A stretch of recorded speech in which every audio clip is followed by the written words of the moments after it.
बाहर आ जाओ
बाइस क़ैदा मर्दान दीन वसीलाए हक़ औलिया अनबिया गौस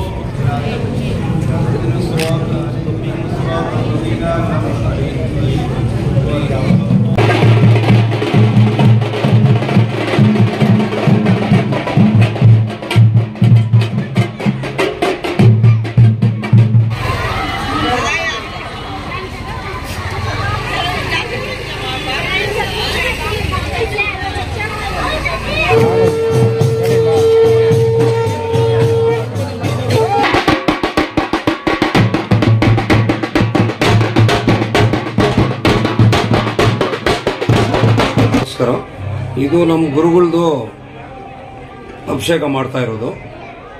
ನಾವು ಫಸ್ಟು ಸೈಲಾನಿ ಬಾಬಾ ಸಮಾಧಿ ಹತ್ರ ಹೋಗಿದ್ವಿ. ಅಲ್ಲಿಂದ ಹೋಗಿ ಅವ್ರಿಗೆ ತೀರ್ಥ ಕೊಟ್ಬಿಟ್ಟು ಅಲ್ಲಿಂದ ಅಭಿಷೇಕ ಮಾಡಿಬಿಟ್ಟು ಪ್ರೇಯರ್ ಮಾಡಿ ಅಲ್ಲಿಂದ ಮನೆಗೆ ಬಂದ್ವಿ. ಮನೆಯಲ್ಲಿ ಗಂಧ ಕಾರ್ಯ ಎಲ್ಲ ಮಾಡಿಕೊಂಡು ಅಲ್ಲಿ ಎಲ್ಲರಿಗೂ ಹೂವು ಭಜನೆ ಎಲ್ಲ ಮಾಡಿಬಿಟ್ಟು ಅಲ್ಲಿಂದ ಇಲ್ಲಿಗೆ ಬಂದಿದ್ದೀವಿ. ಇಲ್ಲಿ ಬಂದು ನಮ್ಮ ಗುರುಗಳದ್ದು ಹತ್ರ ನಿಂತ್ಕೊಂಡು ನಾವು ಪೂಜೆ ಎಲ್ಲ ಅರ್ಪಣೆ ಮಾಡಿ ಪ್ರೇಯರ್ ಮಾಡಿ ಎಲ್ಲರಿಗೂ ಬಂದಿವ್ರಿಗೆಲ್ಲ ನಾವು ಶುಭನಾಕ್ಷ ಕೇಳಿಬಿಟ್ಟು ಅಲ್ಲಿಂದ ನಾವು ಪೂಜೆ ಮಾಡಿಬಿಟ್ಟು ಇಲ್ಲಿಗೆ ಬಂದಿದ್ದೀವಿ. ಇಲ್ಲೆಲ್ಲ ನಾವೆಲ್ಲ ಅಣ್ಣ ತಮ್ಮಂದಿರು ಕೂತಿದ್ವಿ.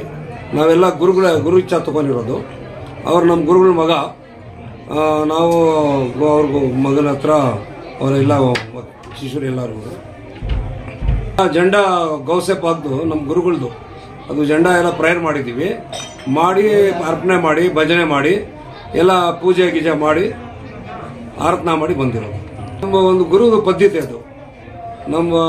ನಾವು ಮುಸ್ಲಿಂ ನಿಮ್ಮ ಹಂಗೆ ಹೆಂಗೆ ಪೂಜೆ ಮಾಡ್ತಾರೆ ಅದರಲ್ಲಿ ನಾವು ಅದೇ ಥರ ನಾವು ನಮ್ಮ ಗುರುಗಳಿಗೆ ನಾವು ಅರ್ಪಣೆ ಮಾಡ್ತೀವಿ, ಪೂಜೆ ಮಾಡ್ತೀವಿ. ನಾವು ಸಾಂಬ್ರಾಣಿ ಕಡ್ಡಿನೂ ಹಚ್ತೀವಿ, ಸಾಂಬ್ರಾಣಿ ಹೊಗೆನೂ ಕೊಡ್ತೀವಿ, ಸ್ವೀಟು ಮಾಡ್ತೀವಿ, ಮಟನು ಮಾಡ್ತೀವಿ, ಬಿರಿಯಾನಿ ಮಾಡ್ತೀವಿ. ಎಲ್ಲ ಐಟಮ್ ಮಾಡಿ ಎಲ್ಲರೂ ಬಂದವ್ರಿಗೆಲ್ಲ ಊಟ ಅರ್ಪಣೆ ಮಾಡಿ ರಾತ್ರಿ ಎಲ್ಲ ಭಜನೆ ಇರ್ತದೆ. ಇಲ್ಲಿ ಕವಾಲಿ ಪ್ರೋಗ್ರಾಮ್ ಅಂತ ಸಮಾಖಾನಿ ಅಂತ ಮಾಡ್ತೀವಿ. ನಮ್ಮ ಗುರುಗಳ ಹೆಸರು ಮೇಲೆ ನಾವು ಭಜನೆ ಮಾಡ್ತೀವಿ. ಎಲ್ಲರಿಗೂ ಒಳ್ಳೇದಾಗಲಿ ಅಂತಲೂ ನಾವು ಪ್ರಯತ್ನ ಮಾಡೋದು. ಇದು ಹಿಂದೂ ಆಗಲಿ ಮುಸ್ಲಿಂ ಆಗಲಿ ಸಿಖ್ ಆಗಲಿ ಇದು ಬೇವನ ಇಲ್ಲ. ನಮ್ಮ ದೇವಸ್ಥಾನದಲ್ಲಿ ಯಾರು ಬರ್ಬೋದು, ಯಾರಾದರೂ ಹೋಗ್ಬೋದು. ಏನೋ ಅದಕ್ಕೆ ಅಬ್ಜೆಕ್ಷನ್, ನೋ ಅಬ್ಜೆಕ್ಷನ್. ತಮ್ಮ ಹೆಸರು ಸರ್? ನಮ್ಮ ಹೆಸರು ರಿಯಾಜ್ ಹಾಶಮ್.